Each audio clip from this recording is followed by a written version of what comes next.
Welcome back everyone, it's me again, Matmus. I really appreciate you being here on today's video. We're discussing Russian military hardware again, particularly grenade launchers. Now when you think of grenade launchers, or when I think of grenade launchers, these things don't normally come to mind. I normally think of the underslung grenade launchers such as this.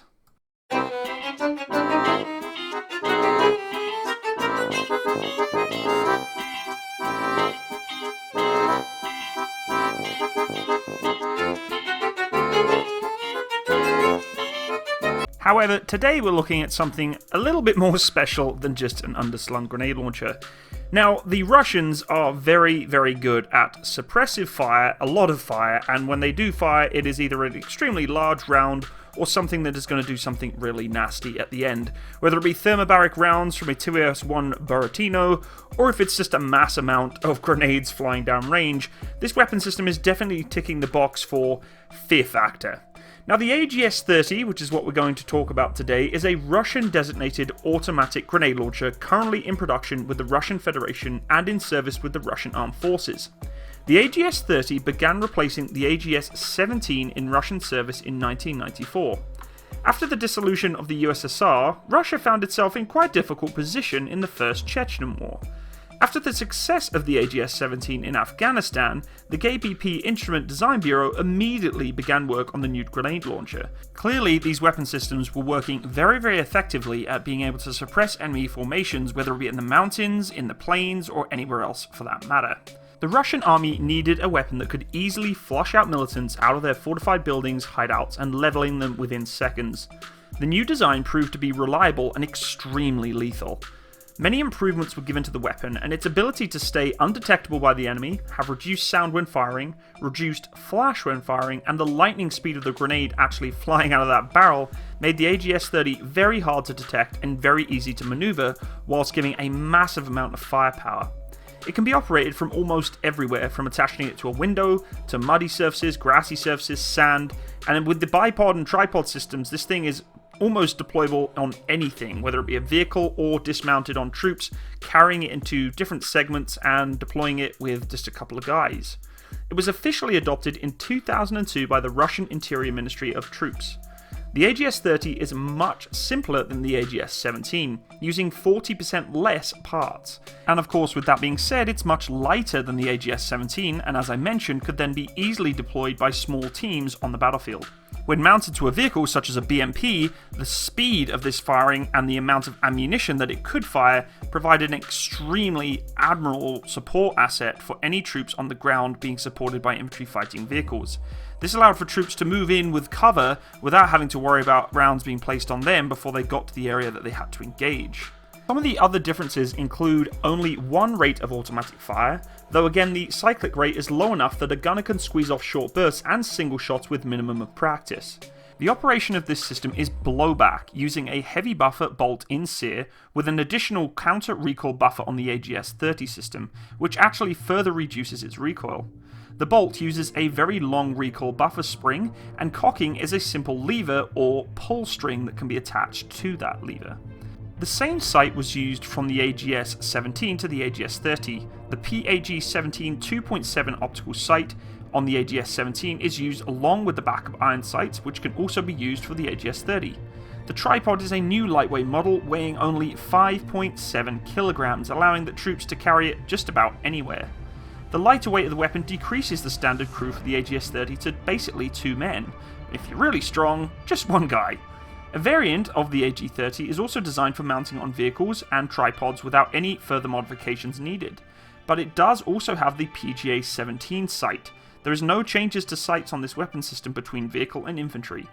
The AGS-30 fires the same rounds as the AGS-17 and can also fire 2 additional types of rounds, the VOG-30 with a larger explosive and propellant charge, and the GBT-30, an enhanced fragmentation round.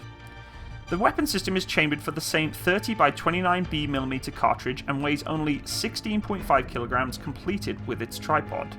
The introduction of this weapon system also resulted in the development of the GPD-3030 x 29B cartridge, which is improved with its lethality and range over the earlier VOG-17 and VOG-30 series of cartridges. a more recent improvement program has led the Russian Federation to the 40mm 6G27 Balkan AGL, a new design chambered for the 40mm 7P39 caseless cartridge. The 7P39 cartridge offers increased range and lethality over earlier 30mm systems now in Russian service. While this weapon has appeared at many different exhibitions for the Russian Federation, some sources have claimed that it's undergoing further testing for the country's armed forces to be improved further. The AGS-30 provides better mobility, longer range, and better accuracy than the AGS-17 during its firing. Standard ammunition, the GPD-30 grenade, it can put rounds down to around 2,100 meters in either a direct or indirect fire mode. Recoil is lessened with the much smoother grenade ejection mechanisms, and the adjustable SAG-30 tripod mount using the Grau Index 6P17 is also included to allow you to fire the longer distances with that indirect fire. The AGS-30 is fed from a special drum belt that holds 29 linked rounds. The loaded belt drum weighs around 14 kilograms, and the spade grips are installed on the gun cradle, integral to the tripod, instead of using the gun body. The trigger is located on the right spade grip, making firing more comfortable and controlled. The AGS-30 can only fire in fully automatic mode, however gun crews are able to monitor rounds going down range by applying very soft pressure to the trigger in individual or burst modes. The weapon is controlled for its recoil with two horizontal handles located to the rear of the receiver, and is cocked also by several motions of a lever located to the right hand side of the launcher. It is laid on target specifically with a little tiny handle to the left hand side. If it needs to be locked in place, it has a locking lever to allow you to consistently fire rounds in the same location once you've powered in on the sights. Provision is made for an auxiliary iron sight also.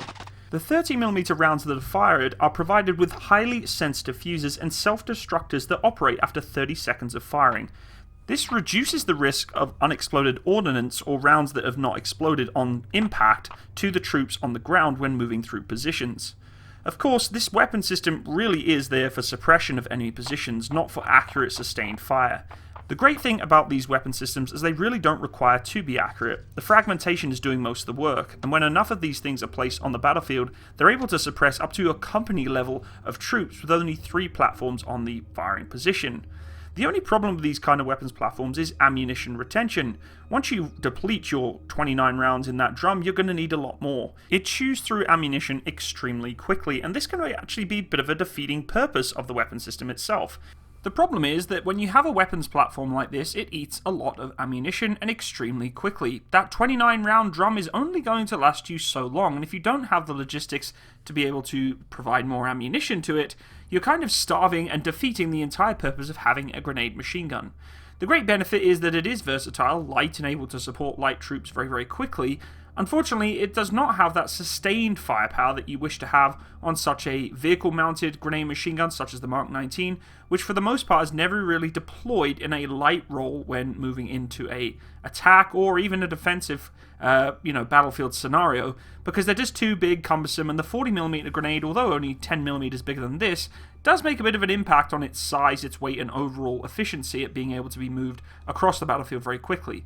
The Russians have decided to go more along the lightweight role, and it's very effective, but again, as I mentioned, if you don't have the ammunition and the resupply to keep this thing going, you're going to run dry very quickly and have problems.